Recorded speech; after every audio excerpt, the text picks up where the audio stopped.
misuse of words is the greatest cause of errors. We need to use our words contextually this time around. I know we are aware that we are having protests in Nigeria. At the same time, we are aware we have riots in some states in Nigeria. So arrests of certain individuals who have been riotous should not be seen as the arrest of protesters. Let us get it clear. There are some states in Nigeria that have been having peaceful protests. Security agencies have been engaging them. In some states, I'm sure, and I know you are aware, that some governors and public office holders have been engaging them. You can only engage a gathering, an assembly that is friendly and accessible. Where you have individuals wielding stones, offensive weapons, dangerous weapons, and all the likes, I don't think a reasonable man will move close or be in the middle of such a gathering. Both the police and the military. Well, this is the Federal Capital Territory, the heartbeat of our own great nation. The court ruling and FCD asked them to use Moshood, Abiola Stadium in Abuja, not this Sheikh Musa Yaradua Expressway. I think the road that leads to from the city gate, Stadium City Gate, and to the airport, I think is Musa Yaradua Expressway. So I think we need to get it right. The venue is Moshood, Kashimawo, Abiola Stadium in Abuja. So if you see any individual on this expressway, I think that person has deliberately and willfully violated the agreement or the court ruling. And we need to be law-abiding in this country. We need to obey the rule of law in this country. Our presence is not to harass anybody, not to intimidate anybody, but for us to protect our national assets. You see deployment, every deployment at the three-arm zone of the country. Like I always say, three-arm zone harbors is the heartbeat of this country, where we can say the capital of Nigeria, where we have the judiciary, the legislative, and of course, the villa. Eagle Square is opposite and of course located at the same area. I'm sure you know that Triumph Zone again harbors the arcade where we always honor our fallen heroes. These are critical assets to us in Nigeria and we value them so much. We don't want certain individuals to vandalize or cause any destruction.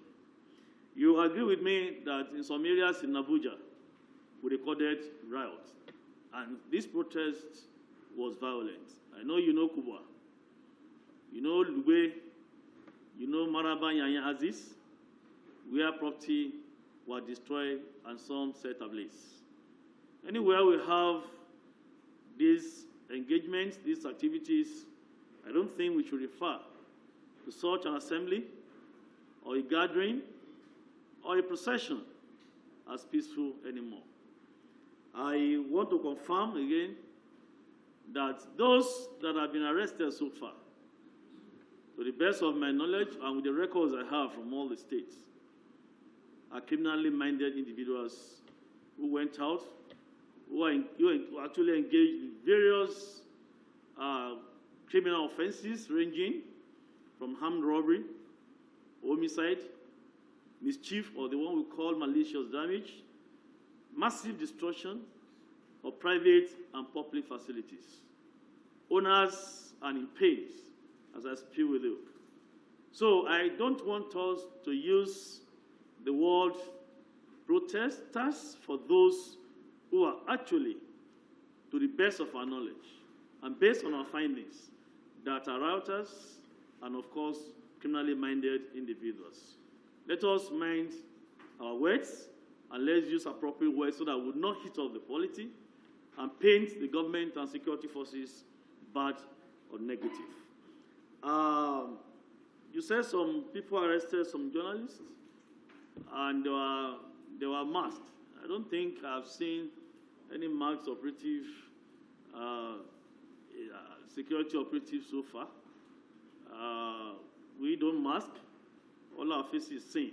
Because if you are masked, if you have used any mask, you not be mentioning people. I've seen people calling out some names that CPFCT, social officer has done this, have done that. If they're actually masked, I don't think you'll be able to identify them. And for so far so good, the rule of engagement has been excellent. We have been so professional. I know some individuals, yes.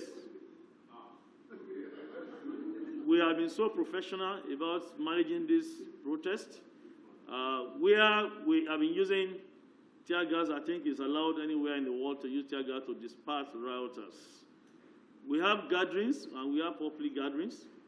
We have assemblies and we have assemblies. But anytime any gathering or assembly becomes riotous, we have the mandate, we have the constitutional backing, we have the legal backing to engage proportionally, professionally, logically, and diplomatically to handle such a situation. Actions and reactions are equal and opposite.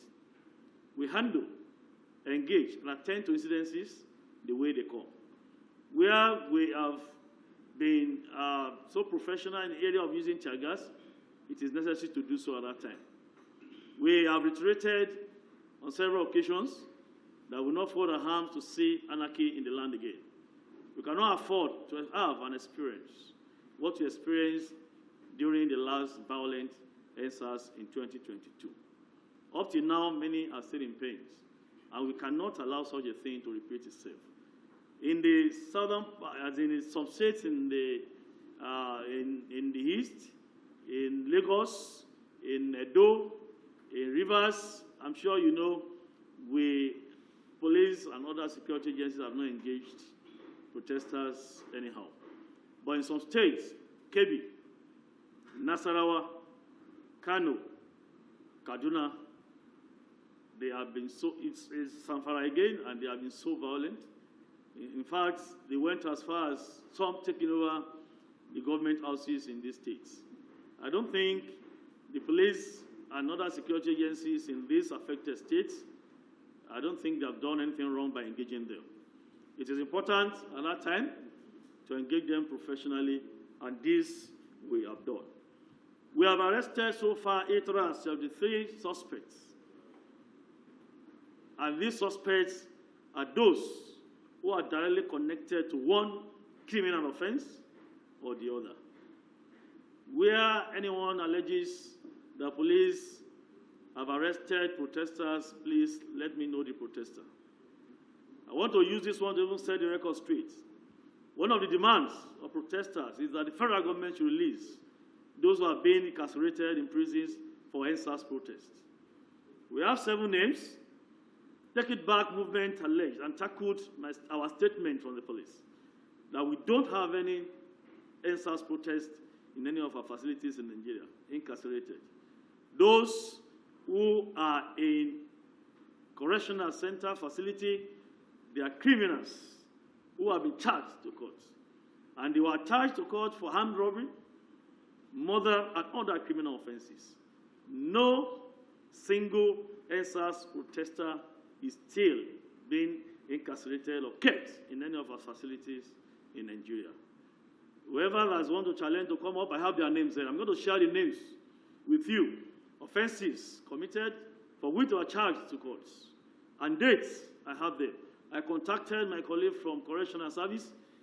We did our findings, and we noticed that the names they roll out are not protesters. Those who went to attack facilities in Lagos, I think 1 or 2 of them were those who went to the palace of Oba of Lagos. Is Oba's palace part of the EndSARS protest? Is it a police station? If at all you actually wanted to EndSARS or hand police. I don't think the Oba's palace in Lagos is part of police facility. So we need to set this record straight, and it's important for us to know. So far, so good again. We have been able to arrest some individuals who who are calling for subversion and who engage themselves in what I call treasonable felony. To carry the flags of a foreign country on our land is a criminal offense. We have them arrested. Just this morning, we have arrested one Ahmed Tailor from Kwana, Hudu, in Nasarawa local government area of Kano State, for producing in large quantity Russian flags given to young Nigerians to go and fly. For reasons known to him, we are profiling him. You want to get other sponsors like him. As I speak with you, the same thing is happening in Kaduna.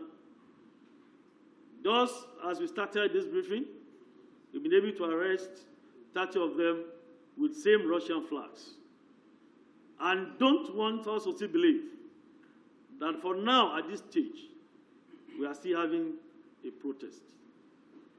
The undertones of this protest, based on our intelligence before this thing commenced on 1st of August, 2024, have begun to manifest.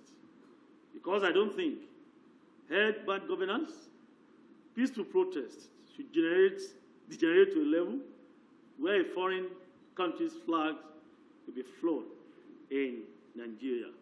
And it's like spreading from one state to another and to another place. Are we still having a protest? That is a big question for all of you. So I want to still say again, social media, I think the DSS will handle that. You know you are my twin brother. Olatunji, you are talking of water cannons. We have water cannons. We have been using them, but we have enough smoke, and we have been using our smoke, like I told you. I don't think, and I don't have that record, that policemen have been firing live ammunition in any of the states. I was told that in Kano, where they allege that policemen engaged in firing, I don't have that report, but all I know is that we were able to recover 2 AK-47 from these protesters. So if we have been recovering arms from them, if they bear arms, who knows who pulls the trigger? It's a very difficult thing for us to stand there and to say that the police or any other security agency has been using live ammunition. Once we have been recovering arms from them. So Solomon, don't be surprised because pardon? I was a victim myself. Who fired you? Do you know the people? No, there's no after the whole thing. This is an open. Our car was fired at. Who did it? Who? Which uniform? Every security agency has its own uniform. For the police, this is our turnout for now. Camo and this red band on our left arm. We suspected DSS because they also worked at, when they came down from, when they arrived from the vehicle, they brought about 5 Toyota Serenata vehicles. And when the policemen were with them, they were working together. So for them to work together, that means they had a kind of cooperation, a form of collaboration. If the people have been killed, this is what we say. And you saw them firing live ammunition or tear gas? Well, the report I have from the FCT, I know we have not engaged with the use of live ammunition. Maybe the DSS will know those who are deployed, but to the best of my knowledge, so far so good in the history of this country, this protest has been well managed. Because if you have not, even at the high point of provocation, where policemen were attacked, some stoned, we still exercised restraint and we did not even respond the way it used to be in the past. And I think security forces now should be commended to an extent for the way we have managed this so far. It's not easy to manage a complex nation like Nigeria, like I always say. How do you want us to manage a situation where a protest has been declared to happen in 36 states, including Federal Capital Territory, simultaneously?